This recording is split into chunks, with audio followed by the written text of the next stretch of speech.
مجھے دسمبر 2019 میں ایک فون آیا۔ دوسری طرف سے نہایت تہذیب اور شائستگی کے ساتھ بتایا گیا، میں پروفیسر ڈاکٹر اطہر محبوب بول رہا ہوں۔ یہ نام اور آواز اجنبی تھی۔ میں نے عرض کیا، ڈاکٹر صاحب میں آپ کی کیا خدمت کر سکتا ہوں؟ پروفیسر صاحب نے جواب دیا، میں آج کل اسلامیہ یونیورسٹی کا خادم ہوں۔ میں وائس چانسلر کی خدمات ادا کر رہا ہوں۔ میرے دل کی دھڑکن تیز ہو گئی۔ مجھے 28 سال بعد شہزاد کے علاوہ بھی کسی نے میری یونیورسٹی سے فون کیا تھا۔ پروفیسر صاحب سے شکوہ کیا، آپ پوری دنیا پھرتے رہتے ہیں لیکن اپنے یونیورسٹی نہیں آتے، کیوں؟ میں نے عرض کیا، سر مجھے آج تک یونیورسٹی نے بلایا ہی نہیں، میرا ڈپارٹمنٹ شاید مجھے آن نہیں کرتا۔ پروفیسر ہنسے اور فرمایا، آج سے ہم آپ کا یہ گلہ ختم کر رہے ہیں۔ آپ اب ہمارا شکوہ دور کر دیں، آپ یونیورسٹی وزٹ کریں۔ میں نے ان سے وعدہ کیا اور یوں میں 27 دسمبر 2019 کو 28 سال بعد یونیورسٹی گیا۔ میں نے 1991 میں جب یونیورسٹی چھوڑی تھی تو یہ ایک ایسا چھوٹا سا ادارہ تھا جس پر دیہاتی چھاپ تھی، اور پنجاب یونیورسٹی کے استاد اسے کیمل یونیورسٹی کہتے تھے۔ لیکن میں جب 27 سال بعد وہاں گیا تو کایا پلٹ چکی تھی۔ یہ یورپ اور امریکہ کی جدید یونیورسٹی محسوس ہوتی تھی۔ اس کے 326 شعبوں میں 65,000 طالب علم پڑھ رہے تھے، 1800 فل ٹائم اور 1600 پارٹ ٹائم اساتذہ اور ملازمین تھے۔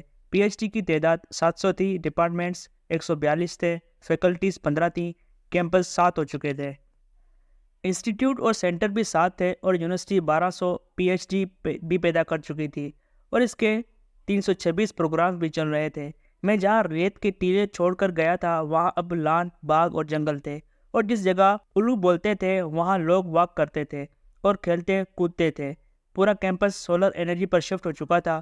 مسجد دیکھنے لائق تھی، لائبریریوں میں تبدیل ہو چکی تھی، اور وہاں دن رات طالب علم نظر آتے تھے۔ ڈسپلن اور ماحول بھی حیران کن تھا، اور یہ سب کچھ صرف ایک شخص نے کیا تھا، اور اس کا نام پروفیسر ڈاکٹر اطہر محبوب تھا۔ یہ جب اسلامیہ یونیورسٹی میں آئے تو اس وقت طالب علموں کی تعداد 13,000 تھی، لیکن اب یہ 65,000 ہو چکے تھے، اور ان میں تمام صوبوں، علاقوں، نسلوں، ثقافتوں اور زبانوں کے نوجوان شامل تھے۔ میں نے زندگی میں بہت لوگ دیکھے ہیں، مجھے مینجمنٹ کے بڑے بڑے گٹ دیکھنے کا موقع بھی ملا، لیکن آپ یقین کریں ان میں اطہر محبوب جیسا ایک بھی شخص نہیں ملا۔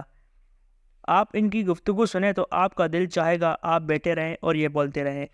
آپ ان کی پرفارمنس دیکھیں تو اس شخص نے کیمل یونیورسٹی کے تانے سننے والے ادارے کو ملک کی سب سے بڑی جامع بنا دیا، اور آپ اگر کارنامے دیکھیں تو اس شخص نے مختلف قومیتوں اور گروپوں میں تقسیم اساتذہ اور طالب علموں کو محبت میں پرو دیا، اور آپ اگر ماحول دیکھیں تو انہوں نے عین صحرا کے درمیان ایک ایسا نخلستان تخلیق کر دیا جس میں پھولوں اور پودوں کے ساتھ ساتھ 68,000 لوگ بھی تھے، ملازمین اور طالب علم، اور یہ سب کچھ 2-3 برسوں میں ہوا۔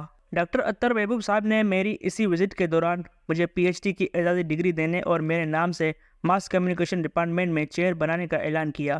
یہ ایک حیران کن فیصلہ تھا، کیونکہ یونیورسٹی نے اپنے 100 سال کی تاریخ میں صرف 2 اعزازی ڈگریاں دی تھیں، اور وہ دونوں شخصیات بھی ان کی طالب علم نہیں تھیں۔ میں یونیورسٹی کا پہلا طالب علم تھا جسے یونیورسٹی نے اس اعزاز کے قابل سمجھا تھا، اور یہ سب کچھ ایک ایسا شخص کر رہا تھا جسے میں زندگی میں پہلی مرتبہ مل رہا تھا، جس کا میرے ساتھ کوئی نسلی یا انسانی تعلق نہیں تھا، اور وہ یہ بھی اچھی طرح جانتا تھا اسے اس ایڈونچر کا نقصان ہوگا۔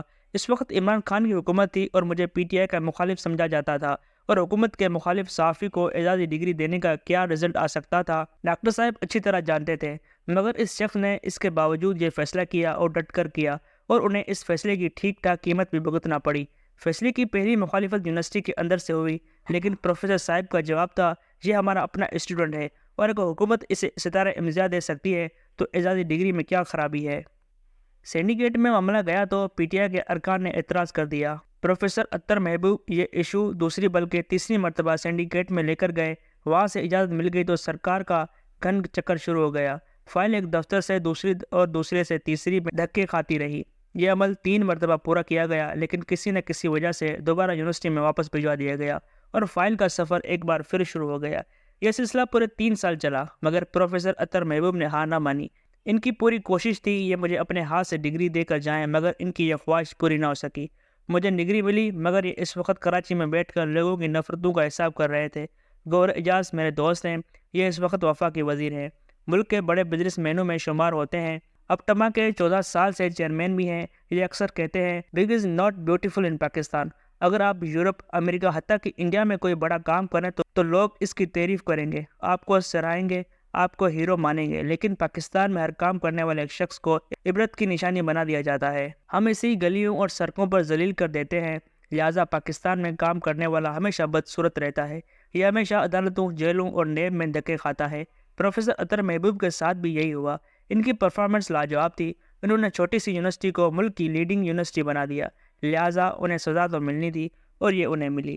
جولائی 2023 میں ان کے ساتھیوں کو خطرہ محسوس ہوا اطہر محبوب کو کہیں ایکسٹینشن نہ مل جائے، چنانچہ یونیورسٹی کا ایک اسکینڈل کھڑا کیا، اسے سوشل میڈیا پر پوسٹ دیا گیا اور پروفیسر اطہر محبوب کے ساتھ ساتھ پوری یونیورسٹی کا امیج تباہ کر دیا گیا اور اطہر محبوب دل پر داغ لے کر گھر واپس جانے پر مجبور ہو گئے۔ یہ اسکینڈل جھوٹا اور پروفیسر اطہر محبوب بے گناہ ثابت ہو گئے، مگر اب کیا فائدہ، اس شخص کا دل اور یونیورسٹی کا امیج دونوں ٹوٹ چکے ہیں۔ میری اعزازی ڈگری سے قبل اطہر محبوب اپنی مدت پوری کر کے گھر جا چکے تھے۔ میری ان سے صرف 2 ملاقاتیں تھیں۔ پہلی ملاقات 2019 میں ہوئی جب مجھے یونیورسٹی کی وزٹ کی دعوت دی گئی تھی، اور دوسری مرتبہ یہ 2022 میں میرے گھر تشریف لائے تھے۔ میری ان کے ساتھ بس اتنا تعلق تھا۔ یونیورسٹی اسکینڈل کے دوران میں نے انہیں فون کر کے پوچھا تھا، کیا میں آپ کی کوئی مدد کر سکتا ہوں؟ یہ شخص دل اور ظرف کا کتنا بڑا انسان ہے، آپ اس کا اندازہ ان کے جواب سے لگا لیجئے۔ ان کا کہنا تھا، آپ بس دعا کریں، ہمارے لیے آپ کی دعا کافی ہے۔ یہ اس کے بعد خاموشی سے کراچی چلے گئے اور اب کتابیں پڑھتے ہیں اور واک کرتے ہیں۔ میں دعوے سے کہتا ہوں، پروفیسر اطہر محبوب اگر کسی دوسرے ملک میں ہوتے تو انہیں 10 یونیورسٹیوں کا وائس چانسلر بنا دیا جاتا، مگر ہم نے انہیں عبرت کا نشان بنا دیا۔ میری یونیورسٹی نے بہرحال مجھے 11 نومبر 2023 کو پی ایچ ڈی کی اعزازی ڈگری سے نواز دیا۔ میں یہاں یونیورسٹی کے وائس چانسلر اور قائم مقام چانسلر پروفیسر ڈاکٹر نوید اختر کا ذکر کروں گا۔ پاکستان میں عموماً کسی شخص کے چلے جانے کے بعد اس کے تمام منصوبے دفن کر دیے جاتے ہیں، مگر پروفیسر نوید اختر کا دل اور ظرف بھی بڑا ہے۔ انہوں نے نہ صرف سابق وائس چانسلر کے فیصلے کا احترام کیا، بلکہ مخالفت کے باوجود اسپیشل کنونشن کا بندوبست بھی کیا اور مجھے گورنر پنجاب بلیغ الرحمان کے ہاتھوں ڈگری بھی دلوائی۔ بلیغ الرحمان بہت پڑھے لکھے انسان ہیں، یہ پینسلوانیا یونیورسٹی کے ڈگری ہولڈر ہیں۔ انہوں نے بڑے خوبصورت تقریر کی۔ ان کا کہنا تھا، میری یونیورسٹی پینسلوانیا سب سے زیادہ معاوضہ ایک ایسی بزنس مین کو دیتی تھی جو پروفیسر تھا اور نہ ہی مستقل فیکلٹی ممبر۔ وہ صرف ایک بزنس مین تھا اور مہینے میں ایک کلاس لیتا تھا، اور یونیورسٹی نے اسے صرف اس لیے ہائر کیا تھا کہ وہ طالب علموں کو بتا سکے یہ اچھا، بڑا اور کامیاب بزنس مین کیسے بن سکتے ہیں۔ یونیورسٹیاں اپنے سابق طالب علموں کو اعزازی ڈگریاں دیں تاکہ مارکیٹ کے لوگ یونیورسٹی کے ساتھ جڑ سکیں اور طالب علموں کو علم کے ساتھ ساتھ تجربہ بھی مل سکے۔ میں یہاں 4 ایسے لوگوں کا شکریہ بھی ادا کرنا چاہتا ہوں جنہوں نے میرے ایک دن کی وزٹ کو یادگار بنا دیا۔ پہلے شخص ڈاکٹر محمد خالد شیخ ہیں، یہ وائس چانسلر کے ایگزیکٹو سیکرٹری ہیں۔ ان کا ڈسپلن، انرجی اور مینجمنٹ حیران کن ہے۔ یہ شخص 24 گھنٹے ان تک کام کر سکتا ہے اور اس کے چہرے پر تھکاوٹ کا احساس تک نہیں ہوتا۔ دوسرا شخص یونیورسٹی کے گیسٹ ہاؤس کا ویٹر اللہ نواز ہے۔ اللہ نواز نے میٹرک کے دوران آرکیولوجی میں ایم اے کیا۔ یہ میٹرک کے بعد یونیورسٹی میں ملازم ہوا، لیکن برتن دھوتے دھوتے ایم اے ہو گیا، اور وہ بھی آرکیولوجی میں۔ میں پورا دن اس کے علم کو انجوائے کرتا رہا۔ میں یونیورسٹی کے ڈرائیور عبدالخالق کا بھی ممنون ہوں، یہ 30 برسوں سے وائس چانسلر کی خدمت کر رہا ہے۔ یہ بھی علم کے دریا میں رہنے کی وجہ سے عالم بن چکا ہے۔ میں نے اس کی علمی کمپنی کو بھی بہت انجوائے کیا۔ اور آخر میں میرا بلائنڈ اینکر دوست زین خان، یہ میڈیا اسٹڈی کے چینل کے اینکر ہیں۔ اللہ تعالیٰ نے انہیں بصارت سے محروم رکھا، لیکن یہ اس کمی کے باوجود کمال انسان ہے۔ ان کا لہجہ، ان کا مطالعہ اور زندگی کے بارے میں ان کا رویہ حیران کن ہے۔ میں 10 منٹ ان کے ساتھ بیٹھا اور آخر میں ان کا ہاتھ چومنے پر مجبور ہو گیا۔